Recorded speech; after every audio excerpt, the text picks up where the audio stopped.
not cram. Please, I'm begging you in the name of God. Should I kneel down? Please don't cram. It's cause I'm going to give you 2 reasons why you shouldn't cram. One, you don't know what to expect. You might have seen a lot of practice questions that says, oh, museum. Your question can come and there will be nothing like there, talk less of museum. So what are you going to do at that point? You've crammed the museum and they're asking you for vacation. What are you going to say? Hello guys, hello beautiful people, how are you guys doing? Welcome back to my YouTube channel. It's your girl King Esther. Welcome back to another video. If you don't know, I have a video on my channel about IELTS exam, tips and tricks on how to pass your IELTS exam for Nigerians, because I'm a Nigerian and that's what I know. So yes, if you've not watched the video, I'm going to put it up here in the section so you guys can just check out the video. It's just a general tips and tricks on how to pass your IELTS exam, your speaking, your listening, your writing, things you should do before you go into the examination hall, and how the exam is going to be generally when you get to the examination hall. Because of the comments I got from that videos, I have people mention and coming to my DM asking me more questions. I just feel like that video might not be as detailed as it's supposed to be, and if I say I want to make the video as detailed as possible, it's going to get really long. That's why I'm going to divide this into 4 parts for each section of the exam. I'm going to have speaking, listening, writing and reading. But for this video, I'm going to be talking about tips and tricks on how to pass your speaking test as a Nigerian. So I don't know, for some reason Nigerians tend to fail that test, or it is said that Nigerians tend to fail that test. I actually know some people personally that went to the test and failed even before I went, and they will tell me, that exam is not easy enough. I didn't go into the exam scared. I didn't go into the exam feeling like, oh, it wasn't easy for Nigerians, so Nigerians are going to fail. No, I actually went to the exam very confident because I've actually done a lot of research. I have read a lot. I had a book that was like almost filled to the brim. I was always reading. I prepared for that test so much, so I was ready for the test and I went to that test confident, and I knew I wasn't going to fail. At the end of the day, I got I got a 7.5 overall in my first trial. Yes, I got 8.5 in my speaking. So I'm not certified in any way to teach you or to give you guys these tips or anything. I'm just telling you guys what worked for me. I got 8.0 in my speaking exam in 1 trial. What you can do, and yes, if you feel like, oh, you want to learn from me and I did mine, you can just continue to watch this video. So if you don't know what IELTS means, IELTS is an international English exam that you have to do, yes, if you want to travel abroad, either for study or for work. But I'll make you guys know that it's not all countries that actually, what am I doing like this? Was like this. Not all countries actually require you have an IELTS exam, but some countries like the UK, US, Canada, New Zealand, Australia actually require you to pass this exam if you want to apply either for study or for work in these countries. Although countries and universities actually comes into consideration when it comes to the bands that you have. For instance, that is very important for you to do your research, because some universities in the UK can actually want you to have a band as high as a 7, while some would actually be okay with you having a 5.5. And if you're also going for study, also know that the course you are going for has a very high effect on what has a very high effect on how high your band score should be. So please do your research. In my other video, I made emphasis on you doing your research. Maybe I should write it here. Do your research. Very, very important to do your research, especially for the country you are going, for the university you want to apply to, or if you're going for work. Just make sure you do your research. I will not really be talking about the work section of this of IELTS exam, because the exam is divided into 2. We have the general training, which is if you're going for work or permanent residency, you're going, yes, you would need to do your the general training part of this exam. I didn't do that. I didn't prepare for that. I don't know much about that, so I will not be talking about that in this video. But if you're going for school or you're going for study, yes, you should continue watching this video, because you're going to learn a few things. So please get your pen, because we are about to start this video. First thing I'm going to say in this video is what you should do before you get into the examination room. Yes, what you should do, first off, do your research. I always say this, I don't know why, because I just feel like the reason why Nigerians actually fail that test is overconfidence. They feel like, oh, is it not English? I've been speaking English, I can speak English. In fact, I even have an accent. So but it's not about speaking English. It's not about knowing how to speak English. Yes, you know how to speak English, but are you prepared for this test? Because this test is not the same at all. It's not the same. You're not used to it. You've never done anything like this, especially if you've not done an international exam before. You've not done anything like this before. So please, you have to do your research, do lots of practice questions, do a lot of practice questions, have a book. Even if, yes, you've not read in like years, or you've been out of school, you've not read, so why should you read now? You have an examination, and it's like that examination you did when you're trying to pass your exam in school. So you also need to read, get a notebook, read, write it down, and especially for speaking, you can actually record yourself speaking, listen to yourself. Yes, those things actually help. Another thing you can do is to watch YouTube videos. Oh my goodness, YouTube videos can be so helpful. You can check Ielts Liz has a lot of videos on her YouTube channel. She talks about Ielts. She teaches you in depth on Ielts speaking, how you should talk, what you shouldn't say, how to put your verbs together and all like that, because I think she's certified to teach English. I'm not, sorry. So yes, so that's one thing. Another thing I would tell you is to also check online. Check online, say IELTS exam, how to prepare for your IELTS exam. Just put in different phrases. Downloading apps also helps me. It helps me a lot because I prepared using those apps and they were really helpful. Yes, so that's what you should do before you enter the examination room. So sorry guys, I have kata sort of. So another thing I'm going to tell you guys about is how the exam looks, what to expect when you enter the examination. Or oh, is it going to be a room filled with 10 people? No, it's not like an examination or where you have table and chair and you guys are sitting down on a row. No, it's not like that. It's a room with just you and the examiner. It's one-on-one, face-to-face with you and the examiner. So don't expect that the other part is going to be no, just you and the examiner. And I'm also going to say that your examiner is most likely going to be a Nigerian to black. I've never seen anybody that said that the examiner was a white man when you're doing the exam here in Nigeria. If you're doing it out of Nigeria, yes, your examiner might be white, most likely. But here in Nigeria, I can say 99%. I can say I'm 99% sure that your examiner is going to be a Nigerian. So that 1% is easy. Another thing happens. Another thing I'm going to say is the test lasts for about 10 to 15 minutes. Yes, test lasts for about 10 to 15 minutes. 15 minutes, nothing less than 10 minutes and nothing more than 15 minutes. Yep.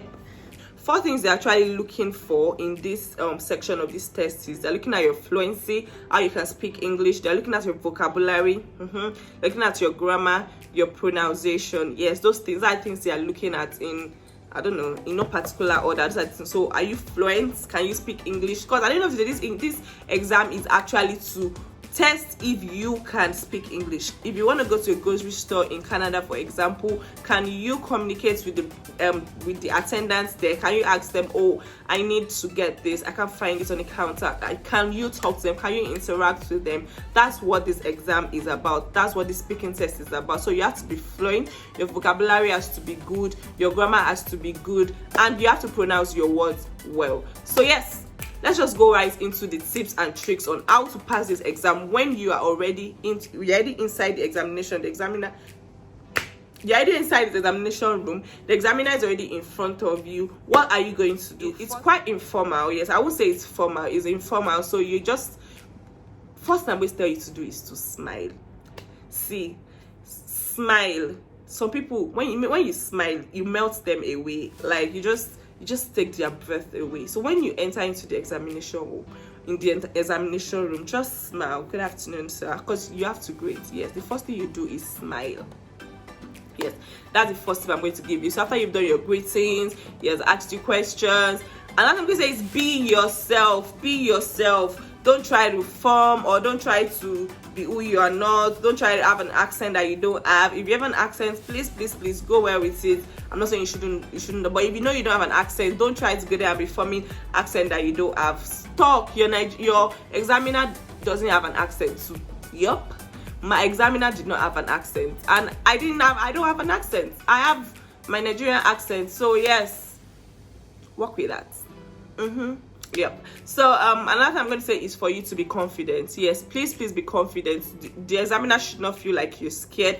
You don't have any reason to be scared. Even if you are somebody that normally you don't know how to talk in front of a crowd, or you're scared of other people, just look at your examiner like your examiner is your friend, somebody you're just interacting with, because it's just asking you a question, you're just talking. Just they ask you random questions, ask you about your family, ask you about, oh, what vacation have you gone to. They just ask random questions. So it's not like they're asking you something out of the blues or something you don't know. No, so be confident, don't be shy. Just make sure that the examiner doesn't see fear in you. Be confident. Very important for you to be confident. Another I'm going to say is for you to talk as much as you can. Talk as much as you can. Most of these questions, they have timing to them. That's why if you do your research, if you do practice questions, you already know this. Most of these questions have timing to them. If you talk lesser than the time that they've given you, that can actually cut your mark or reduce your mark in some way. So talk as much as you can. I will even tell you to let the examiner be the one to stop you. For instance, he asked you a question on, oh, how was the last museum you went to? Talk as much as you can. They say, let him be the one to say, oh, okay. So yes, let him stop you. It's actually because they want to know if you can actually speak. So when you're speaking a lot, they know, oh yes, you're fluent, you're not stammering, you're not doing, yes. So just talk as much as you can. Another thing I will tell you guys is, I don't know why people do this. I don't know why. Like, it doesn't even make any sense, because you don't even know what to expect. Do not cram. Please, I'm begging you in the name of God. Should I kneel down? Please don't cram. It's because I'm going to give you 2 reasons why you shouldn't cram. One, you don't know what to expect. You might have seen a lot of practice questions that says, oh, museum. Your question can come and there will be nothing like there, talk less of museum. So what are you going to do at that point? You've crammed the museum and they're asking you for vacation. What are you going to say? So please do not cram. Another reason I'm going to give you why you shouldn't cram is that your examiner is trained to know when you have crammed. For instance, you've crammed museum, and luckily for you, your head is there. Sorry guys, I have kata. Luckily for you, your head is there and your question is about museum. The examiner is trained to know that yes, you've crammed, and at that point, he's going to switch the question like this. He's going to switch the question, and of course, that's also going to have an effect on your score. What I'm going to say is please try as much as possible not to make grammatical error. It's very important for you not to make grammatical error. Just like concentrate on it. That I'm saying, do a lot of practice questions, record yourself, listen to yourself, and try and know that, okay, be cautious. Be conscious when you're talking, and please try as much as possible not to make grammatical error. But let's say you've made grammatical error, because nobody's above mistake. Please correct yourself, because when you correct yourself, it makes the examiner realize that, oh yes, you know what you want to say, but you just made a mistake. Because at the end of the day, nobody's above mistake, and at the end of the day, English is not even our mother tongue. You get, my mother tongue is Yoruba, but English is just a borrowed language. Because even Indians do this exam, Chinese people do this exam, that English is not even part of their languages at all. So yes, they might make mistakes, but please correct yourself when you do that. Okay? So another thing I would say is that you should talk loudly. Don't do do you want the examiner to be doing no, talk loudly, be loud. It's just in front of you, but you just have to be audible, you have to be loud. So talk as loud as you can. Another thing I'm going to say is to make it interesting, like give examples. If they ask you, oh, how was your childhood, just give example. My childhood was really great. In my compound we had this game which should come around maybe on Sunday evening. To make it interesting, let the examiner be engaged when you're talking. Don't bore him. The thing is, keep your ideas to yourself. You're not trying to like move a mountain or do some innovative thing, or nobody cares. They don't care about your knowledge. It's not a knowledge exam. They are not trying to know whether you can invent a microscope from sand, or you can, no, that's not that. They're just trying to know whether you can speak English. So please don't go there and be teaching your examiner what your examiner knows already. Okay, so another thing I'm going to say is that you should stick to the topic. Yes, don't go out of topic. They're asking you about your family, you're talking about your dog. Is your dog your family? Are you a dog family? So please stick to the topic as much as you can. Not even as much as you can. Stick to the topic. Yes, I said you should talk as much as you can, but please stick to the topic. Don't go out of place. Another thing I'm going to tell you, if you're talking from your heart, you hardly make mistakes. So just talk from your heart. Just be yourself. Yes, I think that I'm just going to end this video. I think I'm just going to end this video. Just be yourself. I hope you guys enjoyed this video. I hope you liked this video. I hope this video was instructive and educative. I hope you learned a thing or two. And please when you do your exam, please let me know your band score. Let me know how the exam went for you. I wish you luck. And also know that I'm going to have a series coming up. This is one part of the series. I still have 3 coming, so just let me know. Ask me any questions in the comment section, or you can also use my Instagram that is in the description box below. Yep. I'll just catch you guys in my next video. Bye guys.